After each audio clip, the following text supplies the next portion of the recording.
आजा, इधर को आ, इधर को आ, यहाँ है सामने।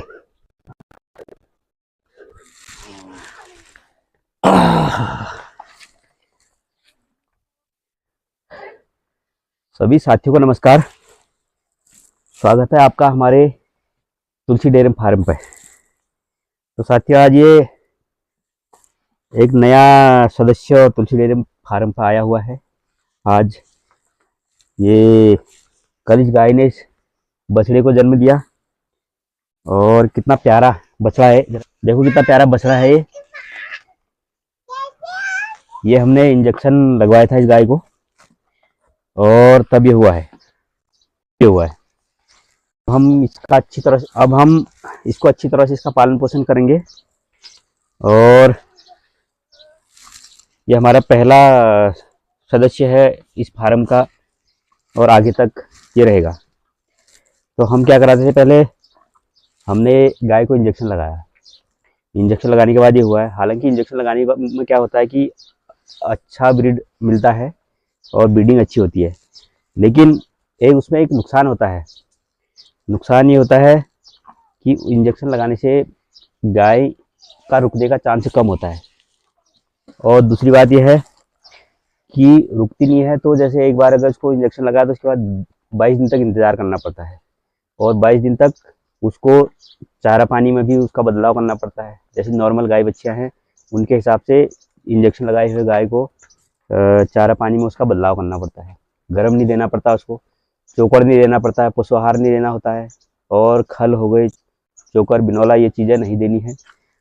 तो इससे क्या होता है, पशु थोड़ा सा कमज़ोर हो जाता है। और हमने इस गाय को 3 बार इंजेक्शन लगाया था। पहली बार लगाया तो 22 दिन इंतज़ार करा, फिर कुछ रिस्पॉन्स नहीं मिला। उसके बाद फिर लगाया, 22 दिन इंतज़ार करा, कोई रिस्पॉन्स नहीं मिला। उसके बाद फिर 22 दिन बाद फिर लगाया, तो उसके बाद ये बछड़ा हुआ है। तो टोटल कुल मिला के तो 22 दिन, 64, 44, 22, 66 दिन का हमें वेट करना पड़ा। अगर ये 66 अगर 66 दिन का मतलब 2 महीने, अगर 2 महीने पहले अगर हमारी ब्याई होती, आज ये हमारा 2 महीने तक दूध दे दिया होता है इसमें। तो ये चीज़ें हैं।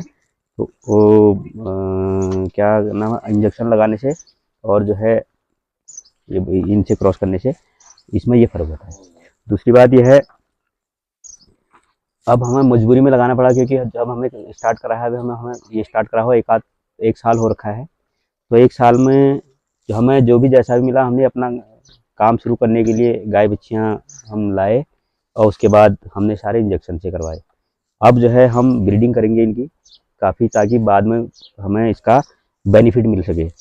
हमने एक गाय है, इसको 2 बार लगाए। वो गाय हमारी पहली बार एक साल होने वाला है ब्याई हुई, और ऊपर जो भैंस है उसको हमने इंजेक्शन लगाया, उसको 3 महीने हो गए हैं। उसके ऊपर पीछे जो गाय है उसको भी हमने इंजेक्शन लगा दी है, उसको भी 3 महीने हो चुके हैं पूरे। तो ये चीज़ों को देखते हुए हमारा ओवरऑल जो 1 साल का एक्सपीरियंस है, उस हिसाब से हम बताना ये चाहेंगे कि आपको कोशिश ये करें कि गाय जब भी जो है हिट में आती है तो उसको अपना अगर ये सांड होता है तो उससे क्रॉस कराएंगे, तो उससे काफ़ी हद तक गाय के रुकने के चांस होते हैं। तो ये है हमारा आज पहली बार एक काफ़ी अच्छा, देखिए कितना अच्छा प्यारा हो रखा है। तो हम इसकी मेहनत करेंगे, लालन पालन अच्छा करेंगे, इसका पालन पोषण अच्छा करेंगे, और जिससे ये हमारे घर में कल आया है और जब तक बुढ़ा नहीं हो जाएगा तब तक ये हमारे पास ही रहेगा। तो फिर मिलते हैं आपको एक नई वीडियो के साथ। तब तक के लिए धन्यवाद, नमस्कार।